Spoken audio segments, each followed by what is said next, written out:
Welcome, dear creatives. In this video, I'll be showing you how to make a crinoline fascinator the easy way. It's good for beginners. So I have this my big size crinoline that I have already made into this particular shape or size. If you don't know how I achieved this, you would need to watch the video that has that, and then you do that by clicking on the link that is showing on your screen right now.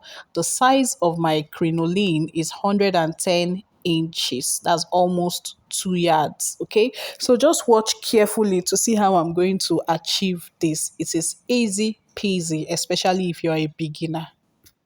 So as you continue to watch, please remember to subscribe to this channel and turn on the notification bell so that you will not miss out on my weekly DIY videos that I drop every Wednesday by 3 p.m. Now, just watch the movement of my hands, how I'm going to achieve this. I took a measurement of 20 inches. Now, see how I'm going to fold this. Can you see? Now, the next fold I'm going to do is in such a way that I would give just few inches from the top of the first fold. Do you understand? So now I'm going to do this again. Can you see just few inches from the top of this to the top of the second one? Now I'm going to do another one, and then I'll give few inches from the top of the first crinoline to the top of from the top of the second crinoline to the top of the third crinoline fold that I made. Okay, so now I'm going to use my needle and thread to tack it down to stitch them together. Now watch how I'm going to fold in that part of my crinoline that I tied with a thread. This folding is going to make the very first fold of the crinoline to bend in a certain way. But if you know you want it, that very first folding of the crinoline to remain straight, then you do not need to push in that tied end that I just pushed in. I hope you understand. If you do not understand, please feel free to ask your questions in the comment section. Keep watching and learning. Remember to practicalize.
So the next thing I'm going to do is to roll the crinoline roll it over my fingers, my four fingers, from my index finger to the very little finger. Can you see how I'm rolling it? I'm trying to form a kind of crinoline spiral. Yes, this is a kind of crinoline spiral. So I'll just keep rolling it until I get to the end of the crinoline folds that I made. Okay, now just watch carefully how I'm going to tack it down. I'll tack it onto the end of the folds I made. Okay, now you can see how that very first fold of our crinoline has bent, like I said. But if you do not want your crinoline to bend that way, like I said, do not tuck in that end of your crinoline like I did. Now I'm going to keep stitching and make sure it is firm. Watch how I'm going to do my stitches so that yours can be as neat as this, especially if you're a beginner. Just keep watching and learning. Remember to practicalize. If this is your first time of watching, of stopping by, of coming to my channel, I'm so excited to have you. Thank you for stopping by. Please, please, please, can you subscribe to my channel and then turn on your notification bell so that you would get you'll be notified each time I drop my DIY videos, which I drop every Wednesday by 3 p.m. Okay, now if you're a returning subscriber, Thank you for coming back. Thank you so much for coming back. Please like this video, comment, share, so that YouTube algorithm will be able to push this to more people so that more people would learn how to make fascinators. Okay?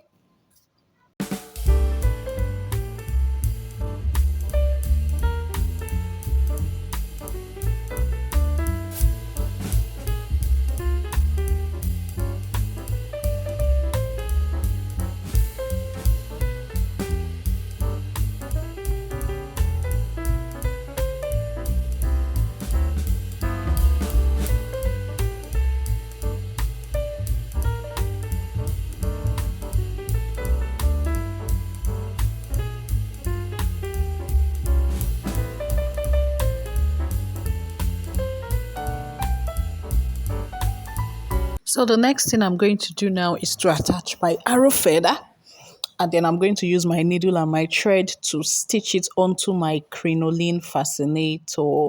You need to watch how I'm going to achieve this neatly, okay? It's not enough to just stitch your fascinator. It is good to make sure you do your stitches in a neat way. You want your fascinator to come out durable, neat, and beautiful. So watch how I'm going to achieve this, okay?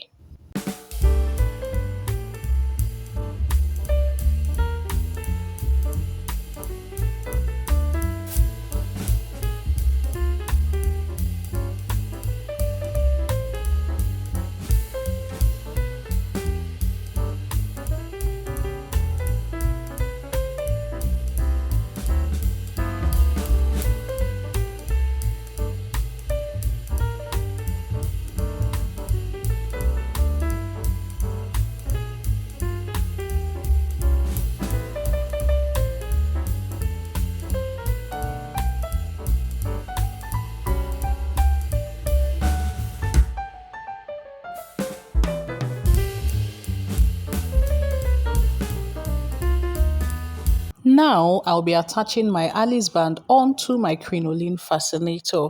Okay, I'm going to do this neatly also.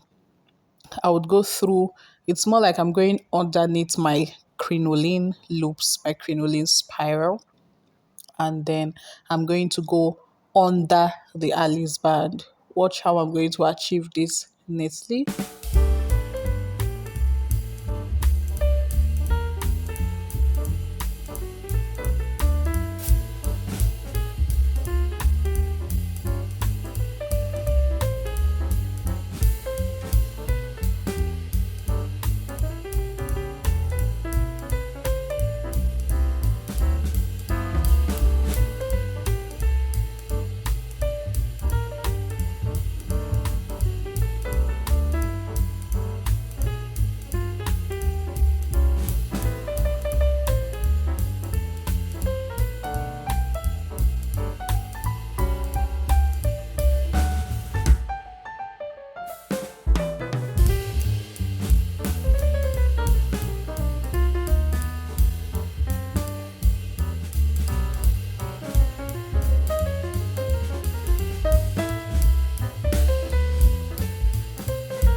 So the next thing I did was to cover up the stitched part of my Alice band.